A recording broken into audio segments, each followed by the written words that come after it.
बोलो गुरुदेव भगवान की जय। प्यारे कृष्ण कन्हैया लाल की जय। श्री भक्तमाल में चल रहा है चरित्र हरि ध्याननिष्ठ भक्तों का। कल की धूप की कथा थोड़ी सी हमने शॉर्ट कर दी थी। सुनीति का चरित्र था असल में, इसलिए धूप की कथा शॉर्ट हो गई थी। आज है चरित्र श्री सती जी का। पतिव्रता स्त्रियों में सबसे पहले दक्ष कन्या सती का नाम लिया जाता है। वे ही साध्वी स्त्रियों की आदर्श हैं। उन्हीं के नाम पर अन्य पतिव्रता स्त्रियां भी सती की उपाधि से विभूषित हुई हैं। सती धर्म वही है जिसका भगवती सती ने पालन किया है। उनके द्वारा स्वीकृत और पालित धर्म ही शास्त्रों में सती धर्म के नाम से संकलित है। भगवती सती साक्षात सच्चिदानंदमयी आद्या प्रकृति है। व्यक्त और अव्यक्त सब उन्हीं के रूप हैं। अस्ति भांति प्रिय नाम और रूप में उन्हीं की अभिव्यक्ति होती है। वे ही कोटि कोटि ब्रह्मांडों की जननी है। उन्हीं के भ्रकुटि विलास से जगत की सृष्टि, पालन और संहार आदि कार्य होते हैं। वे सर्वत्र व्यापक और सर्वस्वरूप होकर भी सबसे विलक्षण हैं। जगत के जीवों पर करुणा करके लीला के लिए ही वे सगुण रूप में प्रकट हैं। भिन्न भिन्न पुराणों और उप पुराण आदि ग्रंथों में उनके प्रादुर्भाव की अनेक कथाएं विभिन्न रूपों में उपलब्ध होती हैं। कल्प भेद से वे सभी ठीक भी हैं। यहाँ अति संक्षेप से उनके जीवन की कुछ बातें निवेदन की जाती हैं। परिग्रह की इच्छा प्रसिद्ध है कि भगवान शंकर स्वभाव से ही विरक्त एवं आत्मा राम है। सृष्टि के प्रारंभ में ही उन्होंने स्त्री परिग्रह की इच्छा त्याग दी थी। ब्रह्मा जी को उनके इस अखंड वैराग्य से अपने सृष्टि कार्य में बाधा पड़ती दिखाई दी। वे शंकर जी के वीर के एक पराक्रमी पुत्र प्राप्त करना चाहते थे जो विध्वंसकारी असुरों का दमन करने वाला तथा देवताओं का रक्षक हो। इसके लिए उन्होंने शंकर जी से विवाह करने के लिए अनुरोध किया, किंतु वे अपने संकल्प से विचलित न हुए। तब भगवान शिव दीर्घकालीन समाधि में संलग्न होकर सदा अपने इष्टदेव साकेत बिहारी श्री रघुनाथ जी का चिंतन करते रहते थे। सृष्टि और संसार के झमेले में पड़ना उन्हें स्वीकार नहीं था। ब्रह्मा जी एक ऐसी नारी की खोज में थे जो महादेव के अनुकूल हो, उनके तेज को धारण कर सके और अपने दिव्य सौंदर्य से उनके मन पर भी अधिकार प्राप्त करने में समर्थ हो, किंतु ऐसी कोई स्त्री उन्हें दिखाई नहीं दी। तब उन्होंने अपनी अभीष्ट सिद्धि के लिए भगवती विष्णु माया की आराधना करना ही उचित समझा। ब्रह्मा जी के 9 मानस पुत्रों में प्रजापति दक्ष बहुत प्रसिद्ध हैं। इनकी उत्पत्ति ब्रह्मा जी के दाहिने अंगूठे से हुई थी। एक समय शापवश इनको यह शरीर त्यागना पड़ा। उसके बाद वे 10 प्रचेताओं के अंश से उनकी पत्नी मारिसा के गर्भ से उत्पन्न हुए। तब प्राचेतस दक्ष के नाम से उनकी प्रसिद्धि हुई। प्रजापति वीरन की कन्या वीरणी इनकी धर्म पत्नी थी। ब्रह्मा जी के आदेश से दक्ष ने आराधना करके भगवती को पुत्री रूप में प्राप्त किया, परंतु भगवती ने उनसे पहले ही कह दिया था, यदि कभी तुम मेरा तिरस्कार करोगे तो मैं तुम्हारी पुत्री नहीं रह सकूंगी। शरीर त्याग कर अन्यत्र चली जाऊंगी। कन्या का साधु स्वभाव और भोलापन देखकर ही माता पिता ने उसका नाम सती रख दिया था। सती का हृदय बचपन से ही भगवान शंकर की ओर आकृष्ट था। कुछ बड़ी होने पर उसने खेल कूद और मनोरंजन से मन को हटा लिया और वह नियम पूर्वक महादेव जी की आराधना करने लगी। वह प्रातःकाल ब्रह्मवेला में उठकर गंगा स्नान करती और भगवान की पार्थिव मूर्ति बनाकर फूल और बिल्व पत्र आदि से उसकी विधिवत पूजा करती थी। फिर नेत्र बंद करके मन ही मन प्राणाधार का ध्यान करती और उनसे मिलने को उत्सुक होकर देर तक आंसू बहाया करती थी। सच्चे प्रेम की पिपासा प्रतिक्षण बढ़ती ही रहती थी। यही दशा सती की भी थी। उनके मन प्राण भगवान शंकर के लिए व्याकुल रहने लगे। उसे विरह का एक एक क्षण युग के समान प्रतीत होता था। उसकी जिह्वा पर शिव का नाम था। हृदय में उन्हीं की मनोहर मूर्ति बसी हुई थी। उसकी आंखें शिव के सिवा दूसरे पुरुष को नहीं चाहती थी। वह सोचती, क्या आज तो भगवान शिव मुझ दीन अबला पर भी कभी कृपा करेंगे? क्या कभी ऐसा समय भी आएगा जब मैं अपने आप को उनके चरणों में समर्पित करके यह तन मन और जीवन और यौवन सार्थक कर सकूंगी? इन्हीं भावनाओं में वह बेसुध रहती थी। सती की यह प्रेम साधना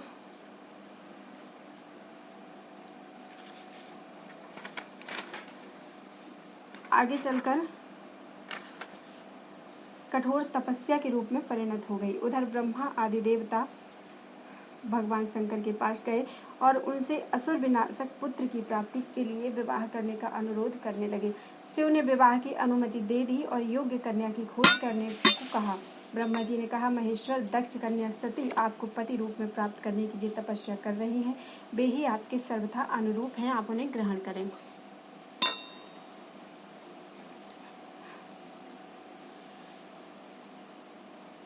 शिव ने तथास्तु कहकर देवताओं को विदा कर दिया। सती की व्रत आराधना अपूर्ण होने को आई। आश्विन मास के शुक्ल पक्ष की अष्टमी तिथि थी। सती ने उस दिन बड़े प्रेम और भक्ति के साथ अपने प्राण आराध्य महेश्वर का पूजन किया। दूसरे दिन व्रत पूर्ण होने पर भगवान शिव एकांत कुटीर में सती के सम्मुख प्रकट हुए। सती निहाल हो गई। जिनकी बाट जोहते जोहते युग बीत गए थे, उन्हीं आराध्य देव को सहसा सामने पाकर वे क्षण भर के लिए लज्जा से जड़वत हो गई। मन आनंद के समुद्र में लहरें लेने लगा। उनकी आंखें भगवान के चरणों में जा लगी। शरीर रोमांचित हो उठा। कांपते हाथों से प्रीतम का चरण स्पर्श किया और भक्ति भाव से प्रणाम करके प्रेमाश्रुओं से वह उनके पांव पखारने लगी। भगवान ने अपने हाथों से सती को उठाकर खड़ा किया। उस समय उसका रोम रोम अनिर्वचनीय रस में डूबा हुआ था। शंकर जी सती की तपस्या का उद्देश्य जानते थे, तो भी उन्होंने उन्हीं के मुंह से उनका मनोरथ सुनने के लिए कहा, दक्ष कुमारी, मैं तुम्हारी आराधना से बहुत संतुष्ट हूँ। बताओ किस लिए अपने कोमल अंगों को इस कठोर साधना के द्वारा कष्ट पहुंचाया है। सती संकोच के मारे नीचे मुख किए हुए बोली, देवादिदेव, आप घटघटवासी हैं। मेरी अभिलाषा आपसे छिपी नहीं है। आप स्वयं ही आज्ञा दें, मैं आपकी क्या सेवा करूं। सती का यह अलौकिक प्रेम देखकर भगवान शिव उसके हाथों बिना दाम बिक गए। वे सहसा बोल उठे, देवी, तुम मेरी पत्नी बनकर मुझे अनुग्रहित करो। सती का हाथ भगवान शिव के हाथ में था। प्रभु की वह अनुराग भरी वाणी सुनकर वे पुनः रमणी सुलभ लज्जा के वशीभूत हो गई। उनकी जन्म जन्म की श्राद्ध अब पूरी होने जा रही थी। उस समय उनके मन में कितना सुख, कितना आह्लाद था, इसका वर्णन नहीं हो सकता। उन्होंने थोड़ी ही देर में अपने को संभाला और मंद मुस्कान के साथ संकोच युक्त वाणी में कहा, भगवान, मैं अपने पिता के अधीन हूँ। आप उनकी अनुमति से मुझे अपनी सेवा का सौभाग्य प्रदान करें। बहुत अच्छा कहकर शंकर जी ने सती को आश्वासन दिया और उससे विदा लेकर वे वहीं अंतर्धान हो गए। इधर सती की तपस्या और वरदान प्राप्ति की बात दक्ष के घर में फैल गई। उसे सुनकर दक्ष चिंता में पड़े थे कि किस प्रकार सती का विवाह शिव जी के साथ होगा। इतने में ही भगवान शंकर की अनुमति से ब्रह्मा जी ने आकर कहा, मैं स्वयं ही शंकर जी को साथ लेकर यहाँ आऊँगा। तुम विवाह की तैयारी करो। नियत समय पर ब्रह्मा आदि देवताओं के साथ भगवान शिव विवाह के लिए पधारे। उस समय भी उनका वही अड़भंगी वेश था। दक्ष को उनकी वेशभूषा पर क्षोभ हुआ, फिर भी उन्होंने समारोह पूर्वक सती का विवाह शिव जी के साथ कर दिया। विवाह के पश्चात सती माता पिता से विदा होकर पति के साथ कैलाश धाम चली गई। वे भगवान शिव के साथ दीर्घ काल तक वहां के सुरम्य प्रदेशों में सुख से रहने लगी। देवताओं और यक्षों की कन्याएं उनकी सेवा किया करती थी। भगवान शिव के पास अनेक देवर्षि, ब्रह्मर्षि, योगी, यति, संत, महात्मा पधारते और सत्संग का लाभ उठाया करते थे। सती को वहां भगवत चर्चा में बड़ा सुख मिलता था। उस दिव्य वातावरण में रहते हुए उन्हें कितने ही युग बीत गए। सती के तन, मन और प्राण केवल शिव की आराधना में लगे रहते थे। उनके पति प्राणेश और देवता सब कुछ भगवान शिव ही थे। एक बार त्रेता युग आने पर पृथ्वी का भार उतारने के लिए श्री हरि ने रघुवंश में अवतार लिया था। उस समय वे पिता के वचन से राज्य त्याग करके तापस वेश में दंडक वन में के भीतर विचरण कर रहे थे। इसी समय रावण ने मारीच को कपटमृग बनाकर भेजा था और सू ने आश्रम से सीता को हर लिया था। जब श्री राम जी साधारण मनुष्य की भांति विरह से व्याकुल होकर लक्ष्मण जी के साथ वन में सीता की खोज कर रहे थे। जिनके कभी संयोग वियोग नहीं है, उनमें भी विरह का दुख प्रत्यक्ष देखा जा रहा था। इसी अवसर पर भगवान शंकर सती देवी को साथ लिए अगस्त के आश्रम से राम कथा का आनंद लेकर कैलाश को लौट रहे थे। उन्होंने अपने आराध्य देव श्री रघुनाथ जी को देखा। उनके हृदय में बड़ा आनंद हुआ। श्री राम शोभा के समुद्र हैं। उन्हें शिवजी ने आंख भरकर देखा, परंतु ठीक अवसर न होने से परिचय नहीं किया। उनके मुंह से सहसा निकल पड़ा, जय सच्चिदानंद जग पावन। शंकर जी सती जी के साथ चले जा रहे थे। आनंद अतिरेक से उनके शरीर में बारंबार रोमांच हो आता था। सती ने जब उनकी यह अवस्था को लक्ष्य किया तो उनके मन में बड़ा संदेह हुआ। वे सोचने लगी, शंकर जी तो सारे जगत के वंदनीय हैं। देवता, मनुष्य और मुनि सब इनको मस्तक झुकाते हैं। इन्होंने एक राजकुमार को सच्चिदानंद परम धाम कहकर प्रणाम किया, कैसे किया, और उसकी शोभा देखकर ये इतने प्रेम मगन कैसे हो गए। और अब तक इनके हृदय में प्रीति रोकने से भी नहीं रुकती। जो ब्रह्म सर्वत्र व्यापक, माया रहित, अजन्मा, अगोचर, इच्छा रहित और भेद शून्य है, जिसे वेद भी नहीं जान पाता, वह क्या देह धारण करके मनुष्य बन सकता है। देवताओं के हित के लिए जो मनुष्य शरीर धारण करने वाले विष्णु हैं, वे भी तो शिव जी की ही भांति सर्वज्ञ हैं। भला वे कभी अज्ञानी की भांति स्त्री को खोजते फिरेंगे, परंतु शिव जी ने सर्वज्ञ होकर भी उन्हें सच्चिदानंद कहा है। उनकी बात भी तो झूठी नहीं हो सकती। इस प्रकार सती के मन में महान संदेह खड़ा हो गया। यद्यपि उन्होंने प्रकट कुछ नहीं कहा, फिर भी अंतर्यामी शिव जी सब जान गए। उन्होंने सती को समझाकर कहा कि समस्त ब्रह्मांडों के अधिपति, मायापति, नित्य, परम, स्वतंत्र ब्रह्म रूप मेरे इष्टदेव भगवान श्री राम ने ही अपने भक्तों के हित के लिए अपनी इच्छा से रघुकुल रत्न होकर अवतार लिया है। पर सती के मन में उनका उपदेश नहीं बैठा। तब महादेव जी मन ही मन भगवान की माया का बल जानकर मुस्कुराते हुए बोले, यदि तुम्हारे मन में अधिक संदेह है तो जाकर परीक्षा क्यों नहीं ले लेती।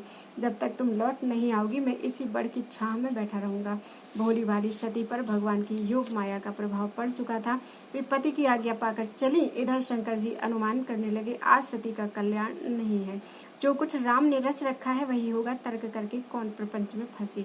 यूं विचार कर वे भगवान का नाम जपने लगे। उधर सती ने खूब सोच विचार कर सीता का रूप धारण कर लिया और आगे बढ़कर उस मार्ग पर चली गई जिधर से श्री रामचंद्र जी आ रहे थे। लक्ष्मण जी सीता जी को मार्ग में खड़ी देखकर चकित हो गए। जिनके स्मरण मात्र से अज्ञान मिट जाता है, उन सर्वज्ञ श्री रामचंद्र जी ने सारी बात जानकर मन ही मन अपनी माया के बल का बखान करते हुए हाथ जोड़कर सीता रूपणी सती को प्रणाम किया, अपना और अपने पिता का नाम बतलाया तथा हंसकर पूछा, देवी शिव जी कहाँ हैं? आप वन में अकेली क्यों घूम रही हैं? अब तो सती जी संकोच में पड़ गई। वे भयभीत होकर शंकर जी को पास लौट चली। उनके हृदय में बड़ी चिंता हो गई। वे सोचने लगी, हाय मैंने स्वामी का कहना नहीं माना, अपना अज्ञान श्री रामचंद्र जी पर आरोपित किया, अब मैं उनको क्या उत्तर दूंगी। फिर वे बारंबार श्री रामचंद्र जी के चरणों में प्रणाम करके उस स्थान की ओर चली जहाँ शिव जी उनकी प्रतीक्षा में बैठे थे। निकट जाने पर शिव जी ने हंसकर कुशल समाचार पूछा और कहा, सच सच बताओ किस प्रकार परीक्षा ली। सती ने श्री रघुनाथ जी के प्रभाव को समझकर भय के मारे शिव जी से अपने सीता रूप धारण करने की बात छिपा ली। शंकर जी ने ध्यान लगाकर देखा और सती ने जो कुछ किया था वह सब जान लिया। फिर उन्होंने श्री राम जी की माया को मस्तक झुकाया। सती ने सीता का वेश बना लिया। यह जानकर शिव जी के मन में बड़ा विषाद हुआ। उन्होंने सोचा, अब यदि मैं सती से पत्नी की भांति प्रीति करता हूँ तो भक्ति मार्ग का लोप हो जाता है और बड़ा अन्याय होता है। सती परम पवित्र है, अतः इन्हें छोड़ते भी नहीं बनता और प्रेम करने में बड़ा पाप है। महादेव जी ने प्रकट रूप से कुछ नहीं कह सके, किंतु उनके हृदय में बड़ा संताप था। तब उन्होंने श्री राम को मन ही मन प्रणाम किया और भगवान की याद आते ही उनके हृदय में यह संकल्प उदित हुआ, यही तन सती ही भेंट मोहि नाही। ऐसा निश्चय करके वे श्री राम जी का स्मरण करते हुए चल दिए। उस समय आकाशवाणी हुई, महेश्वर आपकी जय हो, आपने भक्ति को अच्छी दृढ़ता पूर्वक प्रदान किया, अपनी अच्छी दृढ़ता प्रदान की। आपको छोड़कर ऐसी प्रतिज्ञा कौन कर सकता है। आप श्री रामचंद्र जी के भक्त हैं, समर्थ हैं और भगवान हैं। सती ने भी वह आकाशवाणी सुनी। उनके मन में बड़ी चिंता हो गई। उन्होंने सकुचाते हुए पूछा, दया में कहिए आपने कौन सा प्रण किया है। प्रभु आप सत्य के धाम और दीन दयालु हैं, मुझ दीन पर दया करके अपनी की हुई प्रतिज्ञा बताइए। सती ने भांति भांति से पूछा किंतु उन्होंने कुछ नहीं बताया। तब सती ने अनुमान किया, शिव जी सर्वज्ञ हैं, वे सब कुछ जान गए। हाय मैंने इनसे भी छल किया। स्त्री स्वभाव से ही मूर्ख और बेसमझ होती है। अपनी करनी को याद करके सती के हृदय में बड़ा सोच और अपार चिंता हुई। उन्होंने समझ लिया कि शिव जी कृपा के अथाह सागर है, इसी से प्रकट में इन्होंने मेरा अपराध नहीं किया। किंतु उनका रुख देखकर सती जी को विश्वास हो गया कि स्वामी ने मेरा परित्याग कर दिया है। त्याग का विचार आते ही उनका हृदय व्याकुल हो गया। सती को चिंता मग्न देखकर शंकर जी ने उन्हें सुख देने के लिए सुंदर सुंदर कथा वार्ता कहने लगे। मार्ग में अनेक प्रकार के इतिहास का वर्णन करते हुए वे कैलाश धाम पहुंचे। वहां अपनी प्रतिज्ञा को याद करके वे वट वृक्ष के नीचे आसन लगाकर बैठ गए और अपने सहज स्वरूप का स्मरण किया और अखंड समाधि लग गई। सती जी कैलाश पर रहकर एकाकी जीवन व्यतीत करने लगी। उनके मन में बड़ा दुख था। एक एक दिन एक एक युग के समान बीत रहा था और इस दुख समुद्र से पार होने का कोई उपाय नहीं सोचता था। इस प्रकार दक्ष कुमारी सती के दारुण दुख की कोई सीमा नहीं थी। वे रात दिन चिंता की आग में झुलस रही थी। इस अवस्था में पड़े पड़े उनके 87,000 वर्ष व्यतीत हो गए। इतने दिनों बाद शिव जी की समाधि खुली। वे स्पष्ट वाणी में राम राम का उच्चारण करने लगी। तब सती ने जाना कि जगदीश्वर शिव समाधि से जगे हैं। उन्होंने जाकर शंकर जी के चरणों में प्रणाम किया। शिव जी ने उनको बैठने के लिए सामने आसन दिया और श्रीहरि की रसमयी कथाएं सुनाने लगे। इस प्रकार दयालु महेश्वर ने सती के संतप्त हृदय को कुछ शीतल किया, जिससे उनके दुख का आवेग बहुत कुछ कम हो गया। इसी बीच में सती के पिता दक्ष प्रजापति के पद पर अभिषिक्त हुए। आज थोड़ा नस चढ़ गई है पीठ में, इसलिए यह महान अधिकार पाकर दक्ष के हृदय में बड़ा भारी अभिमान पैदा हो गया। संसार में कौन ऐसा है जिसे प्रभुता पाकर मद ना हो। उन्होंने ब्रह्मनिष्ठ महात्माओं को, जिनमें शंकर जी भी थे, उपेक्षा की दृष्टि से देखना आरंभ किया। शंकर जी पर उनके रोष का कुछ विशेष कारण था। वे उनके तत्व से बिल्कुल अनभिज्ञ थे। सती के विवाह के कुछ ही समय बाद एक बार प्रजापतियों ने यज्ञ का आयोजन किया था। उसमें बड़े बड़े ऋषि, देवता, मुनि और अग्नि आदि भी अपने अनुयायियों सहित उपस्थित हुए थे। ब्रह्मा और शिव जी भी उस सभा में विराजमान थे। उसी समय दक्ष भी वहां पधारे। सभी सभासद उनके स्वागत में उठकर खड़े हो गए। केवल ब्रह्मा जी और महादेव जी अपने स्थान पर बैठे रहे।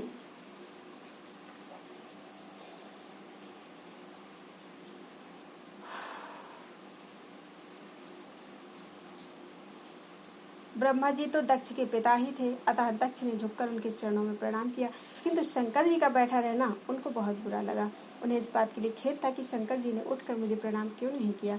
अतः उन्होंने भरी सभा में उनकी बड़ी निंदा की, कठोर वचन सुनाए और शाप तक दे डाला। भगवान शंकर चुपचाप चले आए। उन्होंने उनकी बात का कुछ भी उत्तर नहीं दिया। इतने पर भी दक्ष का रोष उनके प्रति शांत नहीं हुआ। विषयों से संबंध रखने वाले प्रत्येक व्यक्ति से द्वेष रखने लगे। यहाँ तक कि अपनी पुत्री सती के प्रति भी उनका भाव अच्छा नहीं रह गया था। प्रजापतियों के नायक बन जाने पर उनको वैर साधन का अच्छा अवसर मिला। पहले तो उन्होंने वाजपेयी यज्ञ किया और उसमें शंकर जी को भाग नहीं लेने दिया। उसके बाद पुनः बड़े समारोह के साथ बृहस्पति शव नामक यज्ञ का आयोजन किया। इस उत्सव में प्रायः सभी ब्रह्मर्षि, देवर्षि, पितर, देवता और उपदेवता आदि आमंत्रित थे। सबने अपनी अपनी पत्नी के साथ जाकर यज्ञ उत्सव में भाग लिया और स्वस्ति वाचन किया। केवल ब्रह्मा और विष्णु कुछ सोचकर उस यज्ञ में सम्मिलित नहीं हुए। सती ने देखा कैलाश शिखर के ऊपर आकाश मार्ग से विमानों की श्रेणियां चली जा रही हैं। उसमें देवता, यक्ष, गंधर्व, सिद्ध, विद्याधर, किन्नर आदि बैठे थे।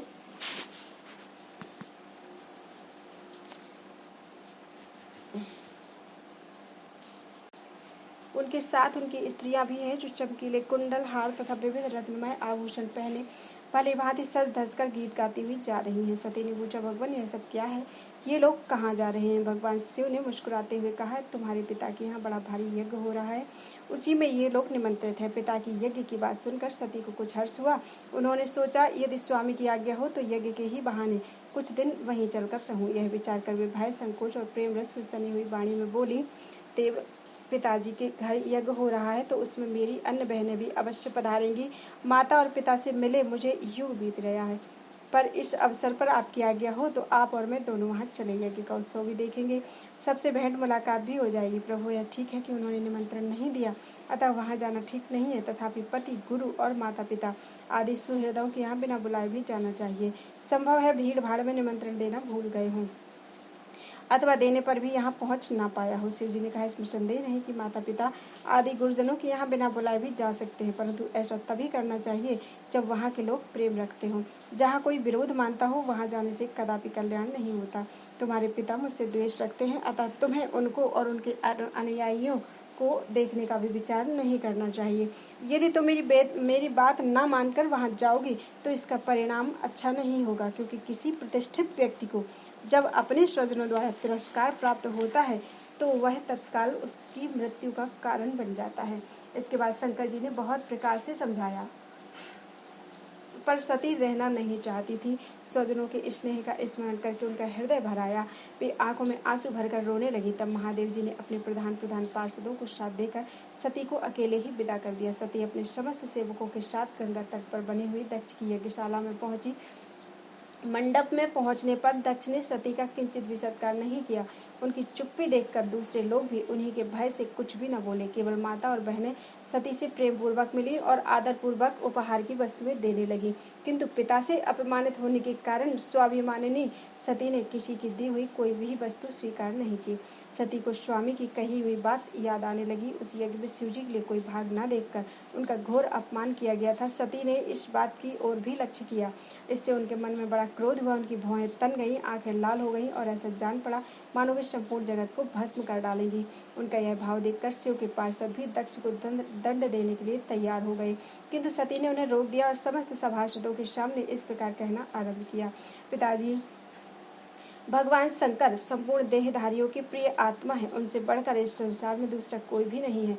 उनके लिए ना कोई प्रिय है ना अप्रिय है। वे सर्वरूप है, अतः उनका किसी के साथ भी बैर विरोध नहीं है। ऐसे भगवान के साथ आपको छोड़कर दूसरा कौन विरोध कर सकता है? अहो, महापुरुषों के मन रूपी भ्रमर परम आनंदमय रस का पान करने की इच्छा से जिनके चरण कमलों का निरंतर सेवन करते हैं तथा जो भोग चाहने वाले पुरुषों को उनके अभीष्ट भोग भी देते हैं, उन्हें विश्वबंधु भगवान भूतनाथ से आप बैर करते हैं। आपके लिए यह बड़े दुर्भाग्य की बात है। सुनती हूँ आप कहा करते हैं वे केवल नाम मात्र के शिव हैं। उनका वेश तो महान अशिव है, अभद्र है, क्योंकि वे नरमुंडों की माला, चिता की राख और हड्डियां धारण किए, जटा बिखराए, भूत पिशाचों को साथ लिए शमशान में विचरा करते हैं। मालूम होता है शिव के उस अशिव रूप का ज्ञान सबसे अधिक आपको ही है। आपके सिवा दूसरे देवता, ब्रह्मा आदि भी इस बात को नहीं जानते। तभी तो वे शिव के चरणों पर चढ़े हुए निर्माल्य को अथवा उनके चरणोदक को अपने मस्तक पर धारण करते हैं। पिताजी, शास्त्र क्या कहता है? यदि कोई उच्छृंखल प्राणी धर्म की रक्षा करने वाले ईश्वर की निंदा करे तो अपने में उसे दंड देने की शक्ति ना होने पर दोनों कान मूंद ले और वहां से हट जाए, अथवा यदि शक्ति हो तो उस बकवाती की दुष्ट की जिह्वा को काटकर फेंक दे। ऐसा करते समय कदाचित प्राणों पर संकट आ जाए तो प्राणों को भी त्याग दे, वही धर्म है। आप भगवान नीलकंठ की निंदा करने वाले हैं, अतः आपसे उत्पन्न हुए इस शरीर को मैं अब धारण नहीं करूंगी। यदि भूल से कोई दूषित अन्न खा लिया जाए तो वमन करके उसे निकाल देना ही आत्मशुद्धि के लिए आवश्यक बताया गया है। भगवान शिव जब जब आपके साथ मेरा संबंध दिखलाते हुए मुझे हंसी में भी दाक्षायणी यानी दक्ष कुमारी के नाम से पुकारते हैं, तब तब उस हास परिहास को भूलकर मेरा मन तुरंत ही दुख के अगाध समुद्र में डूब जाता है। अतः आपके अंग से उत्पन्न हुए इस शव तुल्य शरीर को अब त्याग देती हूँ, क्योंकि यह मेरे लिए कलंक रूप है। यज्ञ मंडप में इस प्रकार कहकर देवी सती मौन होकर उत्तर दिशा में बैठ गई। उनका शरीर पीताम्बर से ढका था। वे आचमन करके नेत्र बंद किए योग मार्ग में स्थित हो गई। पहले उन्होंने आसन को स्थिर किया, फिर प्राण और अपान वायु को एक रूप करके नाभि चक्र में स्थापित किया। तदनंतर उदान वायु को नाभि चक्र से धीरे धीरे ऊपर उठाया और बुद्धि सहित हृदय में स्थापित कर दिया। फिर हृदय स्थित वायु को वे कंठ मार्ग से भ्रकुटियों के बीच में ले गई। महापुरुषों के भी पूजनीय भगवान शिव, जिसको बड़े आदर के साथ अपने अंक में बिठा चुके थे, उसी शरीर को मनस्विनी सती देवी दक्ष पर क्रोध होने के कारण त्याग देना चाहती थी।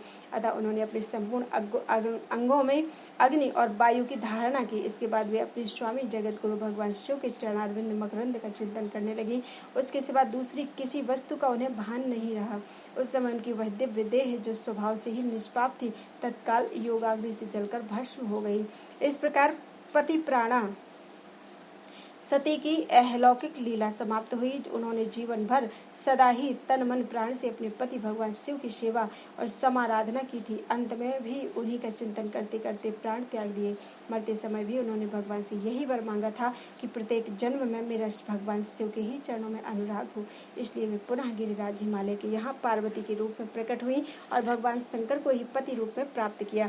सती का यह दिव्य पति प्रेम भारत की नारियों के लिए आदर्श बन गया। आज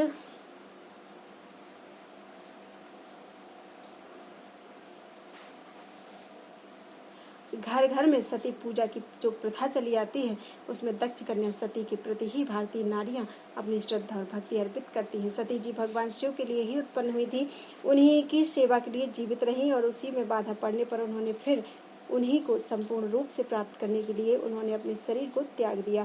गंगा के किनारे जिस स्थान पर सती ने अपना शरीर छोड़ा था, वह आज भी सौनिक तीर्थ के नाम से विख्यात है।